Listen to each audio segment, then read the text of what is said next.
Hey Balko, this is your biology teacher Miss Poonam and I welcome you all in your biology class. We are studying the chapter number 6 from your NCERT book class 10th, that is the life processes. We have completed nutrition.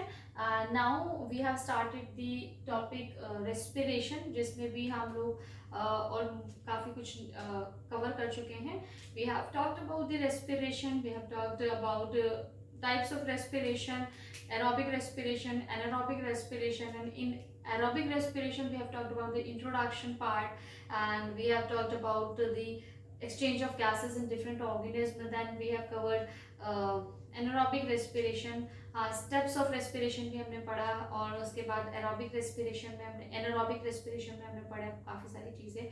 फिर हमने क्या किया था बच्चों, respiration in plants भी पढ़ा था, and today we will study the respiration in animals. Respiration in animals. Respiration in animals. How different organisms respire differently. ठीक है, how वो भी देखेंगे. पहली चीज, सारे ऑर्गेनिज्म जो हैं आप देख पा रहे हैं एनिमल्स में, वो क्या है, डिफरेंटली रिस्पायर कर रहे हैं according to their body type या अकॉर्डिंग टू देयर एटमॉस्फेयर, जो उनका हैबिटेट है उनके अकॉर्डिंग वो क्या कर रहे हैं, रिस्पायर कर रहे हैं अलग तरह से. तो आप इसको क्या देखते हैं जब आप यूनिसेलुलर ऑर्गेनिज्म की बात करते हैं. If you talk about unicellular organism like amoeba, paramecium, ठीक है. सो रेस्पिरेशन किसके थ्रू हो रहा है बच्चों?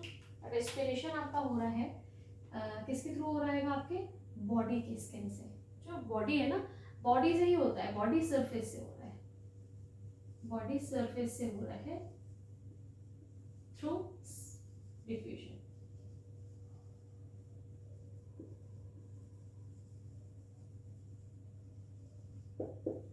ठीक, ये हो गया यूनिसेलुलर ऑर्गेनिज्म की बात. क्या है, यूनिसेलुलर ऑर्गेनिज्म है, सिंपल सी बॉडी है. अब ऐसे कोई ना कि खुद बोलेंगे कि ना भाई सबको सिस्टम दे रखे हैं अलग से और मुझे भी चाहिए सिस्टम अपना अलग खुद का. तो ऐसा नहीं है. जैसे आप सिंगल हैं, आप कहीं पर फ्लैट ले रहे हैं, आप क्यों लेंगे 2 BHK या 3 BHK क्यों लेंगे? आप सिंगल है ना, ले तो लेंगे आप, लेकिन क्या है ना, वहाँ खर्चा सिर्फ रहने का, बाकी चीज़ों का नहीं, मेंटेनेंस का भी तो रहेगा, है ना. तो अगर सिंपल सी बॉडी है, उसको क्या जरूरत है कॉम्प्लेक्स मैकेनिज्म की फॉलो करने की? तो सिंपल बॉडी, सिंपल से उनके सारे सिस्टम्स होंगे या जो भी चीज़ें परफॉर्म हो रही है उनकी बॉडी के अंदर एक्टिविटीज, वो क्या होंगे, सिंपल ही होंगी. तो ये भी सेलुलर ऑर्गेनिज्म बॉडी सरफेस का यूज करते हैं फॉर द प्रोसेस रेस्पिरेशन, किसके थ्रू, डिफ्यूजन के थ्रू. ठीक है. उसके बाद अगर हम बात करते हैं बच्चों मल्टी सेलुलर ऑर्गेनिज्म की, मल्टी सेलुलर, एक रूम से काम नहीं चलेगा. अब तो आपको कॉम्प्लेक्सिटी बढ़ी है, तो आपको क्या सिस्टम की नीड होगी. मल्टी सेलुलर ऑर्गेनिज्म, ठीक है. मल्टी सेलुलर ऑर्गेनिज्म में डिफरेंट ऑर्गन्स इन्वॉल्व हो रहे हैं, डिफरेंट मैकेनिज्म इन्वॉल्व हो रहे हैं डिफरेंट ऑर्गेनिज्म के थ्रू. तो कैसे कैसे हो रहे हैं मल्टी सेलुलर ऑर्गेनिज्म में? अगर हम बात करते हैं बच्चों अर्थवॉर्म की,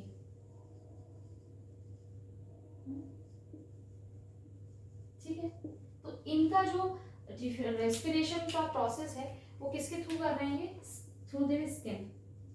रेस्पिरेशन किससे कर रहे हैं? अच्छा ऐसे करते हैं, respire,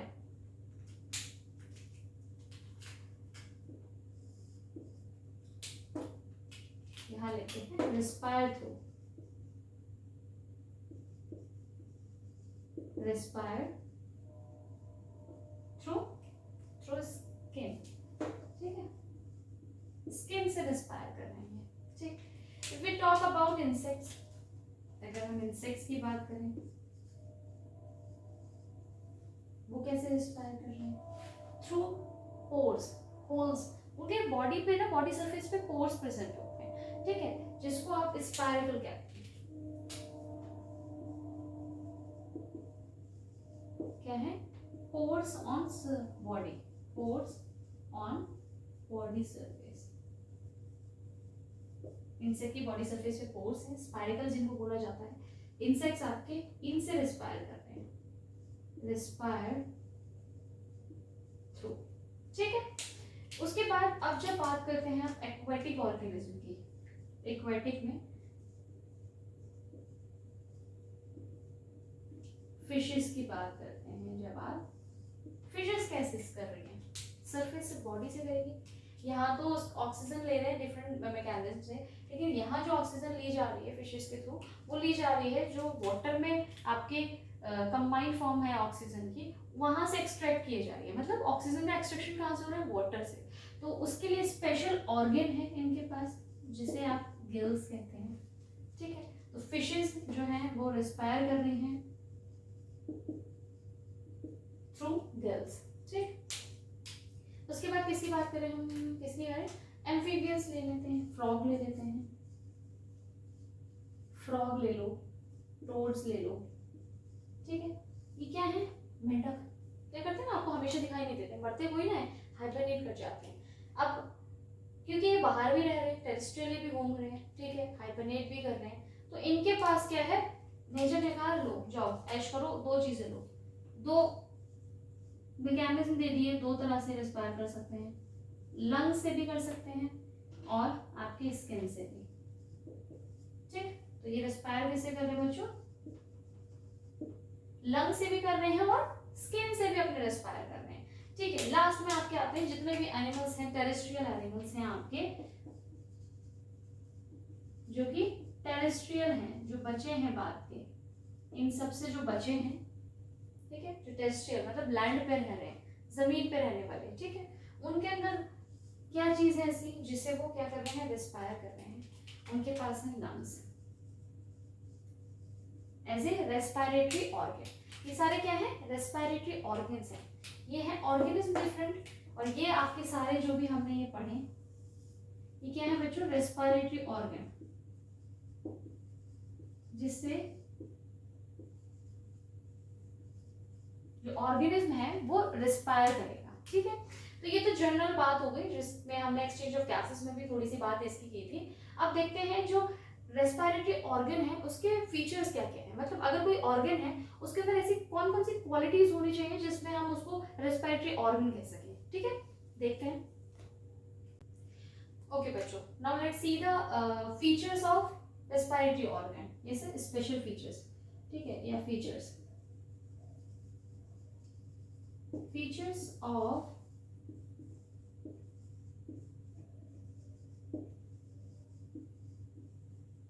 respiratory organs. Respiratory organs के क्या क्या फीचर्स हैं, देखो, रेस्पायर करने का यहाँ पर मतलब क्या है, अभी मैं बताऊंगी रेस्पिरेशन का एक्चुअली मीनिंग। रेस्पायर करने का यहाँ पर मतलब आप समझिए सिर्फ अभी एक्सचेंज ऑफ गैसेस, ठीक है, लेकिन सिर्फ इतना ही नहीं होता रेस्पिरेशन, उसकी बात करेंगे हम अभी। यहाँ पर हम लोगों को दिमाग में रखना है कि अगर एक्सचेंज ऑफ गैसेस को दिमाग में रखना है तो रेस्पिरेटरी ऑर्गन के क्या क्या फीचर्स होने चाहिए।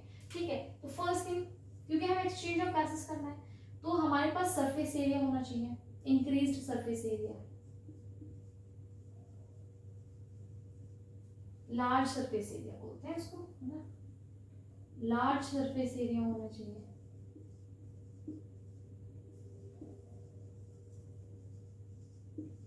ओके, क्यों, क्योंकि सरफेस एरिया जितना ज्यादा होगा, मतलब आप कुछ लेने जा रहे हैं तो आप जितना ज्यादा स्पेस होगा आप उतना ज्यादा भर के सामान ला सकते हैं ना, तो वही चीज है, सरफेस एरिया जितना ज्यादा होगा उतनी ज्यादा एयर आप क्या कर सकते हैं, एक्सचेंज कर सकते हैं।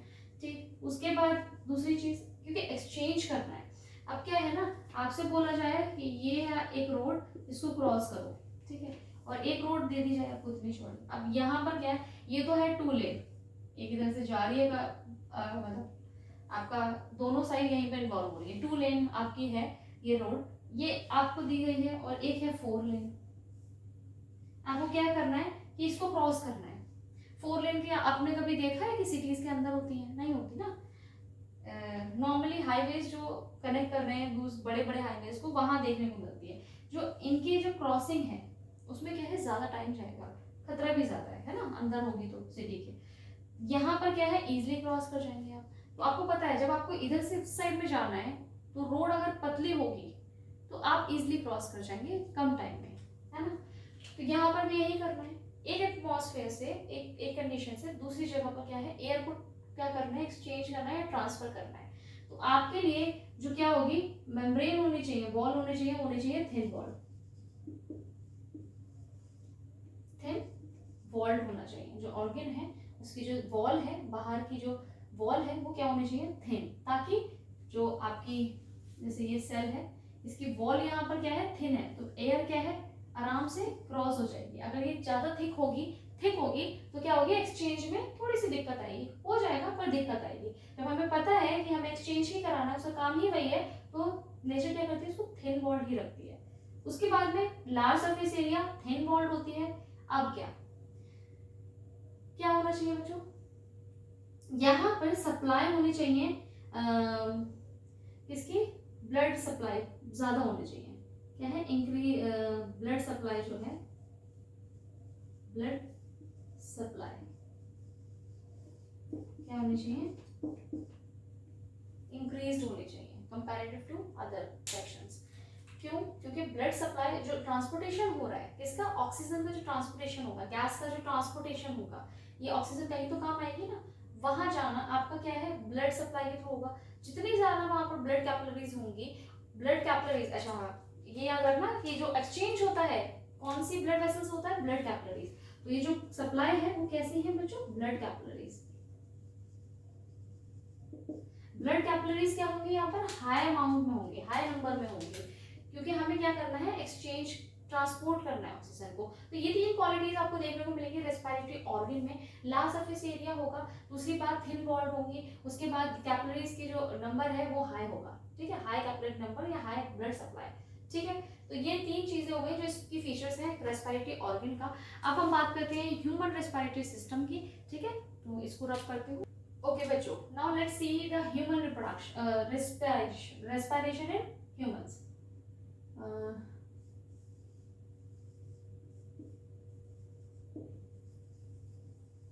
Respiration in humans,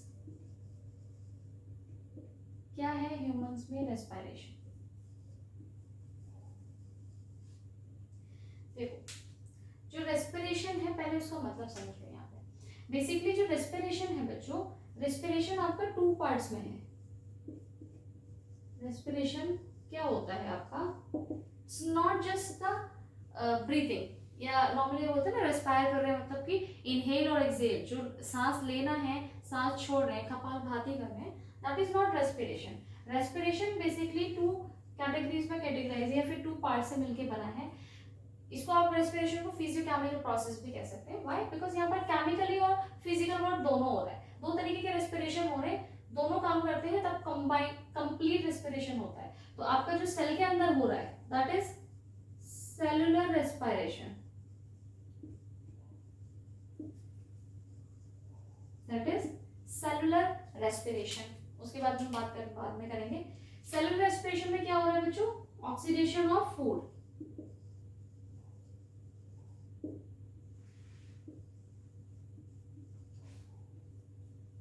क्या मतलब है इसका, जो सेलुलर रेस्पिरेशन है दैट मींस कि सेल के अंदर परफॉर्म किया जा रहा है, सेल के अंदर हो क्या रहा है, ऑक्सीडेशन ऑफ फूड हो रहा है।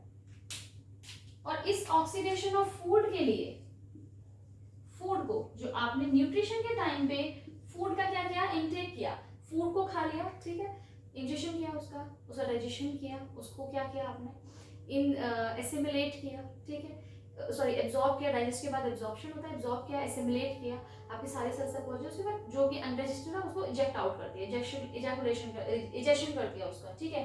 तो जो एसिमिलेट हो गया है, एसिमिलेट का मतलब हर एक सेल तक पहुंच गया फूड आपका, अब उसको यूज किया जाएगा, तो यूज किया जा रहा है उसको आप बोल रहे हैं ऑक्सीडेशन ऑफ फूड। फूड क्यों खा रहे हो, एनर्जी के लिए। एनर्जी कैसे मिलेगी, फूड खाने से कोई ना, उसके अंदर भी केमिकल रिएक्शंस परफॉर्म होंगी जो कि है ऑक्सीडेशन ऑफ फूड। इस ऑक्सीडेशन ऑफ फूड के लिए आपको नीड है ऑक्सीजन की, ठीक, सेलुलर रेस्पिरेशन में आपको नीड है ऑक्सीजन की। ये ऑक्सीजन की नीड कौन फुलफिल करेगा, फिजिकल रेस्पिरेशन, फिजिकल पार्ट जो रेस्पिरेशन का है, ठीक है। फिजिकल पार्ट क्या है आपका, ब्रीथिंग,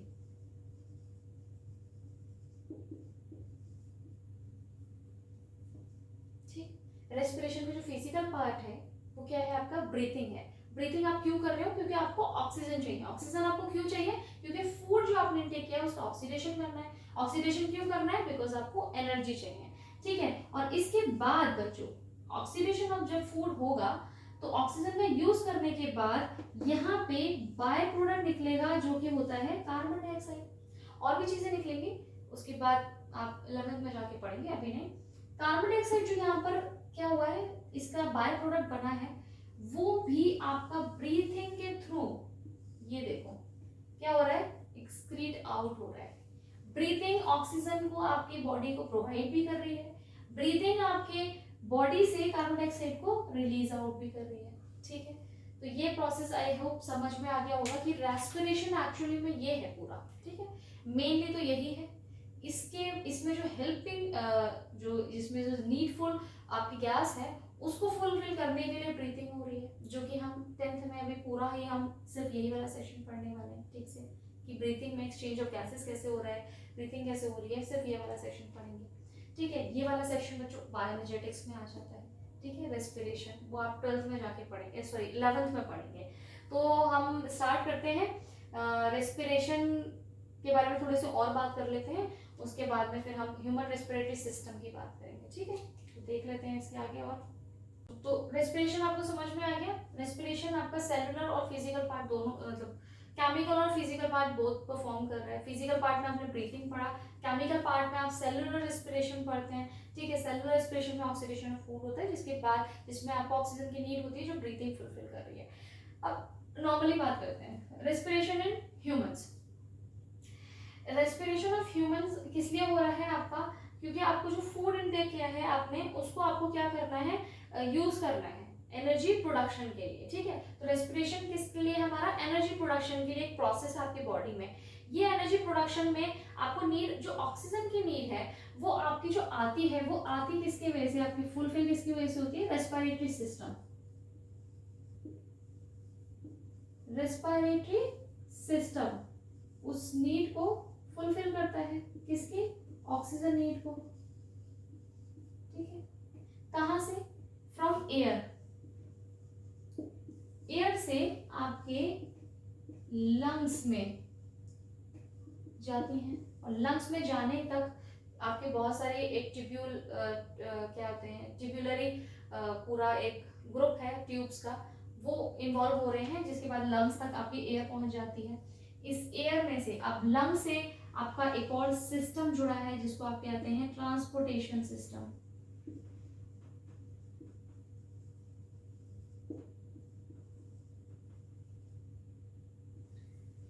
ये जो आपका लंग्स है या फिर एक कोई भी एक ऑर्गन है, ठीक है, वहां एक चीज परफॉर्म हो रही है, वहां पे कोई भी चीज बन रही है, लेकिन बटेगी तो सब में ना। अब वो वहां हर एक सेल तक पहुंचाना आपको एक सिस्टम की नीड है, जिसको आप ट्रांसपोर्टेशन सिस्टम कहते हैं, जो कि आपका क्या है? Blood circulatory system is your transportation system in your body, right. तो ब्लड क्या करेंगे, इसको पूरी बॉडी तक ट्रांसपोर्ट करेंगे टू एवरी सेल। क्या करा?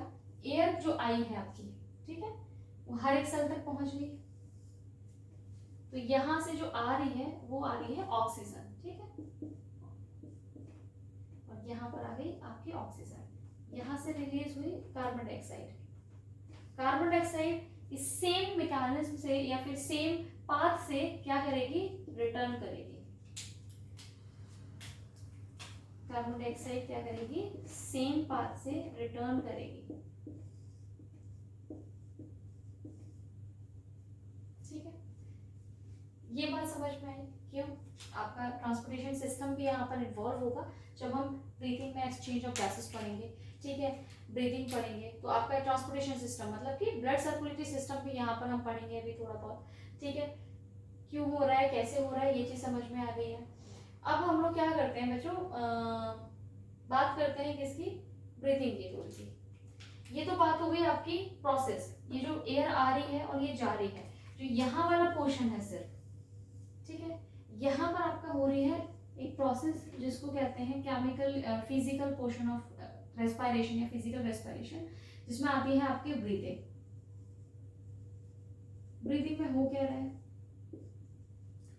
आप जो जो एयर को इनहेल कर रहे हैं, ठीक है, आप बॉडी के अंदर ले रहे हैं, that is inhalation,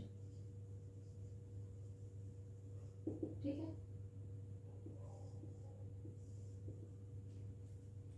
intake of air,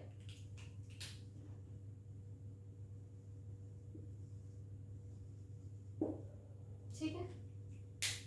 दूसरा है बच्चों आपके पास, आपने जो अंदर ले लिया है, एयर ले ली, ठीक है, अब ये सब पूरा झमेला होगा, उसके बाद जो कार्बन डाइऑक्साइड वापस आ रही है उसको क्या करेंगे, बॉडी से बाहर, तो वो भी ब्रीथिंग का एक पार्ट है, एक्सहेलेशन।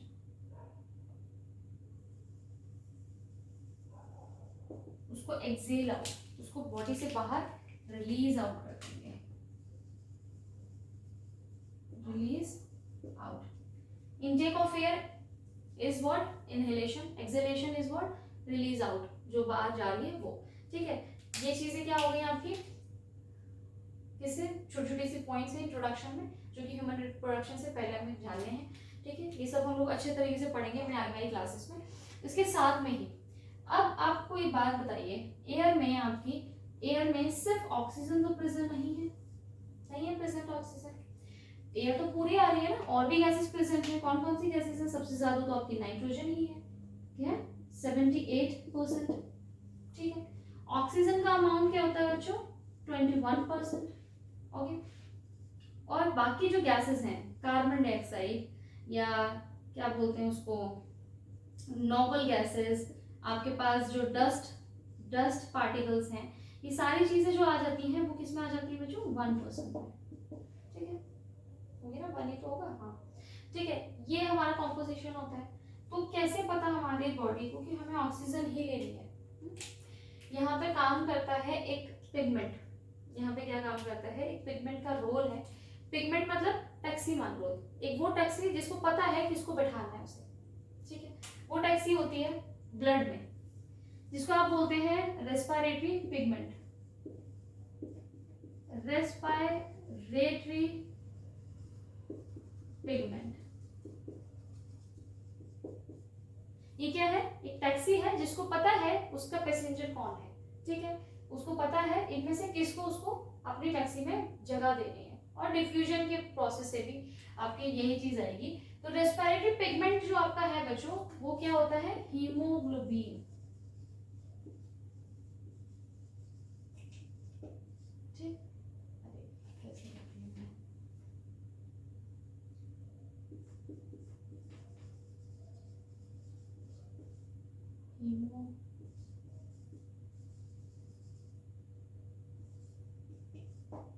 हीमोग्लोबिन, ठीक है। Haemoglobin is what, a respiratory pigment, red colour का पिगमेंट है जो ऑक्सीजन के मॉलिक्यूल के साथ बाइंडिंग एफिनिटी शो करता है। बाइंडिंग एफिनिटी मतलब कि वो अट्रैक्शन शो करेगा, वो ऑक्सीजन को देख के बाइंड कर जाएगा उसके साथ, ठीक है, और लेके उसको क्या करेगा, ये ट्रांसपोर्टेशन करता है, और ये कहाँ प्रेजेंट है आपका, ब्लड में, ठीक है। तो बच्चों क्या है, रेस्पिरेशन बेसिकली क्या है, आपकी ऑक्सीडेशन ऑफ फूड, या आप बोल दो break down of food,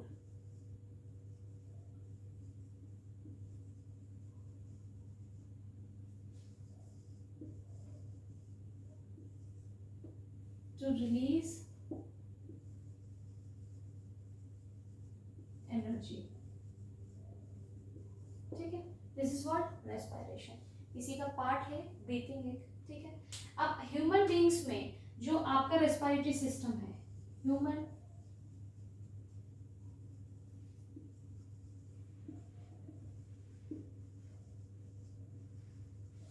respiratory system, उसमें क्या क्या चीजें इन्वॉल्व हैं, कौन कौन से स्ट्रक्चर इन्वॉल्व हैं, देखो देखते हैं। सबसे पहले आपकी एयर की जो आपकी जो स्टार्टिंग है, जो आप इनटेक कर रहे हैं, वो कहाँ से कर रहे हैं, अपने नोज के इन ओपनिंग से। इन ओपनिंग्स को बच्चों कहते हैं नॉस्ट्रल्स। आपके पास दो तरीके की नॉस्ट्रल्स हैं, एक एक्सटर्नल और एक इंटरनल, जो बकल कैविटी में ओपन हो रहे हैं अंदर, ठीक है। तो ये नॉस्ट्रल से आपने लिया एयर, जो कि आपकी कहाँ पहुंची है, नेजल कैविटी में, नेजल कैविटी। नेजल कैविटी कहाँ पर है, ये पीछे जो है, इसके अंदर पीछे के साइड में, बकल कैविटी के ऊपर, ठीक है। इसके बाद ये जो नेजल कैविटी है वो कंटिन्यू करती है एक कॉमन पैसेज में जहां पर फूड भी आ रहा है और एयर भी जा रही है, that is pharynx. Pharynx continue करता है बच्चों एक कार्टिलेजिनस होलो स्ट्रक्चर है जिसको आप लैरिंक्स कहते हैं, वॉइस बॉक्स कहते हैं, जिसकी वजह से आप बोल पा रहे हैं, ठीक है। लैरिंक्स कंटिन्यू करता है आपके ट्रैकिया में। ट्रैकिया आपकी होती है विंड पाइप, इसको विंड पाइप भी कहते हैं। ये कहाँ पे सिचुएटेड है? इन फ्रंट ऑफ द ओइसिफेगस, ओइसिफेगस के इन फ्रंट, ठीक है। ट्रैकिया जो होती है थोरेसिक कैविटी पे पहुंचने के बाद, मतलब कि जो आपकी चेस्ट कैविटी है वहां पहुंचने के बाद ये डिवाइड हो जाती है, किसमें? ब्रोंकाई में। ब्रोंकाई 2 है, मतलब 2 ब्रोंकियस हैं। इसकी सिंगुलर फॉर्म को क्या बोलेंगे आप? ब्रोंकस। 2 ब्रोंकस हैं, डिवाइड कर दिए ब्रोंकाई 2 ब्रोंकाई ब्रोंकस में, ठीक है। जो ब्रोंकाई हैं जो 2 डिवाइड हुए हैं वो क्या करेंगे? एक एक लंग्स में जाएंगे। आपके पास पेयर ऑफ लंग्स हैं, तो लंग्स में जाने के लिए जब ब्रोंकाई डिवाइड करने लंग्स के अंदर पहुंच जाएंगे तब क्या है? ये फर्दर डिवीजन होगा इन ट्यूब्स का, तो उनको आप बोलेंगे ब्रोंकियोल्स, ठीक है। ये क्या है? वो ट्यूब्स हैं जो लंग्स के अंदर प्रेजेंट है। किससे डिवाइडेड है? ब्रोंकाई से या ब्रोंकस से, ठीक। उसके बाद में बच्चों ब्रोंकियोल्स के जो टर्मिनेट पॉइंट है वहां पर आपके प्रेजेंट है एल्विलाई। एल्विलाई, इसकी सिंगुलर फॉर्म क्या है? एल्विलस। ये क्या है? बलून लाइक स्ट्रक्चर है, गोल गोल से स्ट्रक्चर है जो कि रेस्पिरेटरी ऑर्गन आप इसको कंसीडर कर सकते हैं। एक्सचेंज ऑफ गैसेस यहीं पर होगा, ठीक है। जो रेस्पिरेटरी ऑर्गन के हमने स्पेशल फीचर्स पढ़े थे ना कि थिन वॉल्ड होना चाहिए, सरफेस एरिया ज्यादा होना चाहिए, और क्या था? ब्लड कैपिलरीज के वहां पर जो सप्लाई है वो हाई होनी चाहिए। एल्वुलस में सब कुछ है, ठीक है। यहाँ पर एक्सचेंज ऑफ गैसेस होगा परफॉर्म। तो आपके जो फंक्शंस हैं, जो रेस्पिरेटरी सिस्टम है, वो डायग्राम्स के थ्रू हम पढ़ेंगे नेक्स्ट क्लास में। नॉस्ट्रल से ओपनिंग है वो नेसल कैविटी में कंटिन्यू कर रहा है, फारिंक्स आ रहा है, उसके बाद लारिंक्स आ रहा है, ट्रैकिया आ रहा है, ब्रोंकाई, ब्रोंकियोल्स एंड एल्विलाई। ये पूरा स्ट्रक्चर हम लोग नेक्स्ट क्लास में अपने डायग्रामेटिकली देखेंगे। इनमें क्या क्या चीजें हो रही हैं, क्या क्या चीजें प्रेजेंट है स्पेशल, जिससे आपका 1 मार्क का क्वेश्चंस बन सकते हैं, जिनके आपके अंडरस्टैंडिंग बेस्ड क्वेश्चन बन सकते हैं, उनकी भी बात करेंगे हम, ठीक है। तो आज की क्लास के लिए यहाँ तक हम लोग एंड करते हैं। नेक्स्ट क्लास में हम लोग इनकी स्ट्रक्चरली की स्टडीज कर लेंगे, और उसकी नेक्स्ट क्लास में हम लोग फंक्शनली जो ब्रीथिंग है उस प्रोसेस को, एक्सचेंज ऑफ गैसेस को निपटा लेंगे। Till then God bless you all, और पढ़ते रहो।